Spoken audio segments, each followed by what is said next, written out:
Okay, now we're going to talk about the trainer.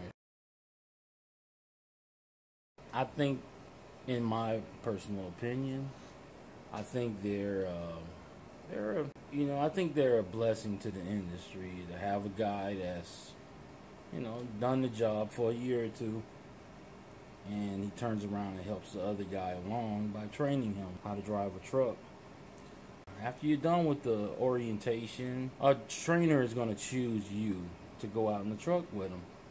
Okay, he's going to teach you a lot of things. He's going to cut that learning curve down a lot for you. Best thing to do when you're with a trainer is, listen to him, listen to everything he says, follow his instructions closely, and please don't try to overstep this person's authority. Nothing will get you kicked off a truck faster than you thinking that you can do the job better than the trainer. Don't do it, guys. Check your ego at the door when this process starts. It can be bad for thinking that you're a know-it-all, especially on that truck. Do what the guy says. I'm not talking about being a robot or a slave. There's a teacher and there's a student, okay? And I'm sorry, you're in the position of the student, and that guy is the teacher, all right? So listen to what he says as he instructs you, and before you know it, 8 weeks will go by or 3 months will go by, and you'll be in your own truck by yourself or with a teammate. 80 to 90% of the industry, it's got some pretty good trainers out there. These guys are pretty knowledgeable, But you got that segment, you got that 10% segment collectively, all the trucking companies combined is a 10% contingent of bad trainers. These guys are the worst of the worst. You got to beware of these bad trainers. They're like professional bullies or tormentors. When you get on the truck with a bad trainer, just like a good trainer, you can tell a good trainer from a bad trainer fairly quickly. Good trainer, he'll be, this guy has a pretty good attitude. He smiles all the time. He's very patient when you make mistakes. He'll back every move you make, whether it be good or bad. You run over a curve, he'll pat you on the back. Hey, man, he'll tell you, hey, man, this happens to everybody, man. Let's keep it moving, keep it pushing. We'll get you out of running over those curbs, and, you might tap a truck next to you every now and then. He'll pat you on the back, Hey, man, don't hit the trucks, anymore. Don't tap the trucks anymore. He'll give you that attaboy, he'll keep you motivated, okay? The bad trainer, though? No. Bad trainer, every little mistake you make, he's on top of you. This guy's coming down on you like white on rice. This guy is very judgmental.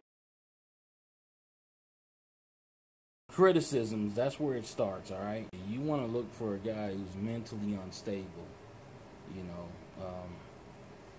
that's the first sign. If you got to question whether this guy, whether his elevator goes to the top, if you have to question that to yourself all the time to start looking for another trainer, because you got put with a bad trainer. So the best thing for you to do is notify your driver manager or whoever you have at your company. Tell them to get you off of that truck. Put you with a guy who's got all his marbles.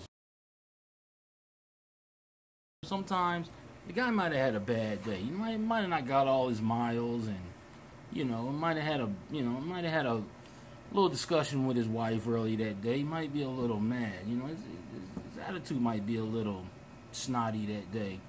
So a lot of times you want to let a few days go by. Let his real personality come out. Because after a week or maybe a couple of weeks in the truck with this trainer, his real personality to start coming out, and in a lot of cases, you know what, you kind of judge this guy a little too harshly, and a lot of cases you end up being buddies, and so that's one thing you want to do. Let his personality come out. If they've been with the company long enough, they kind of mastered the art of hiding their bad behavior.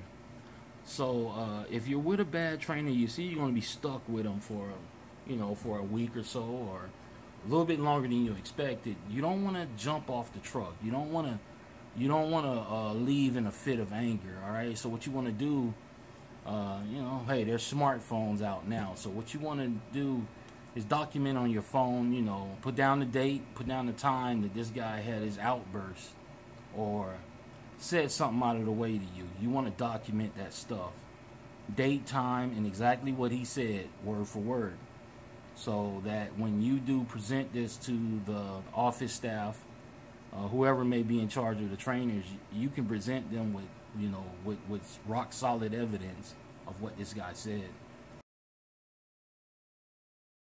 Women should be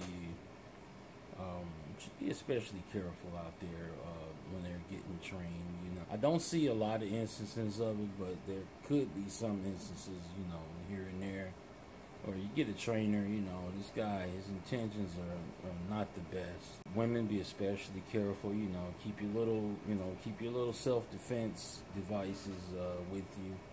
You know, like your mace or nunchucks, or women from Detroit, they keep a blade with them. So be especially careful out there, you women, because you know, they'll put you in a situation where, you know, it can end up in sexual assault. Okay, guys. Next video, I'm gonna show you guys what to pack for the trip, and what to pack in your little duffel bag, because while you're getting trained, the space inside that duffel bag, that's going to be your home for about 2 months. Okay, guys.